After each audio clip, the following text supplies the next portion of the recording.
శ్రీమాత్రే నమః. 2 రోజుల క్రితం నాకు మైసూరులోని చాముండి హిల్స్ మీద ప్రతిష్ఠింపబడిన చాముండేశ్వరి శక్తిపీఠాన్ని దర్శించే అదృష్టం కలిగింది.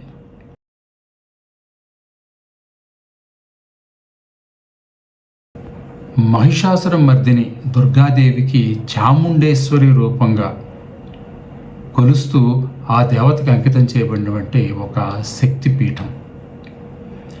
నిజానికి మైసూరు అనే ఆ నగరం యొక్క పేరు కూడా మహిషాసురుడు అనే పేరుకి ఆ రెండింటికి కనెక్షన్ ఉన్నట్టుగా చెప్తారు. ఇక్కడ సముద్ర మట్టానికి 3500 అడుగుల ఎత్తులో ఉన్న ఈ పర్వత శిఖరం మీద, ఈ చాముండి హిల్స్ అనే పర్వత శిఖరం మీద నిర్మించబడిన ఈ టెంపుల్ వెళ్ళేటప్పుడు ఆ మైసూరు నగరం కానీ, అక్కడున్న అడవి, ఆ ప్రకృతి చాలా అందంగా, చాలా పవిత్రంగా, నిజం చెప్పాలంటే చాలా స్పిరిచువల్ శక్తిని కలిగినటువంటిగా మనము ఫీల్ అవుతాం.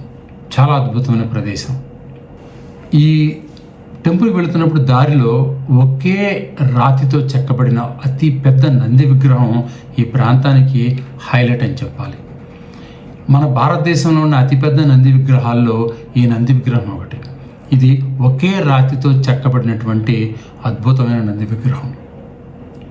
ఇక్కడ ఆలయంలో అడుగుపెట్టగానే ఎంతో ప్రశాంతమైన ఆధ్యాత్మిక వాతావరణంతో పాటు చాలా శక్తి కలిగినటువంటి ఆ శక్తిపీఠం యొక్క ప్రభావం కూడా మన మీద పడుతుంది.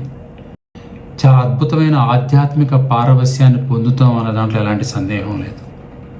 చాముండేశ్వరి అమ్మవారిని మైసూరు రాజవంశమైన ఆ ఒడియర్ రాజవంశం తమ అధిదేవతగా, తమ కులదేవతగా ఆరాధించి కొలిచేవారట.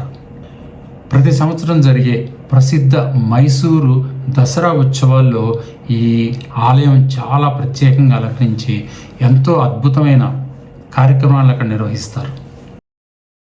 ఈ దేవత దర్శనం, ఆ గుడిని దర్శించడం అనేది నాకెంతో ఆధ్యాత్మికమైనటువంటి ప్రశాంతత ప్రసాదించింది అనడంలో ఏమాత్రం సందేహం లేదు. మీరు కనుక మైసూరుకు వెళితే తప్పనిసరిగా చాముండి హిల్స్ని దర్శించి ఆ అమ్మవారిని సేవించుకోండి. చాలా అద్భుతమైన అనుభూతితోటి తిరిగి వస్తారు.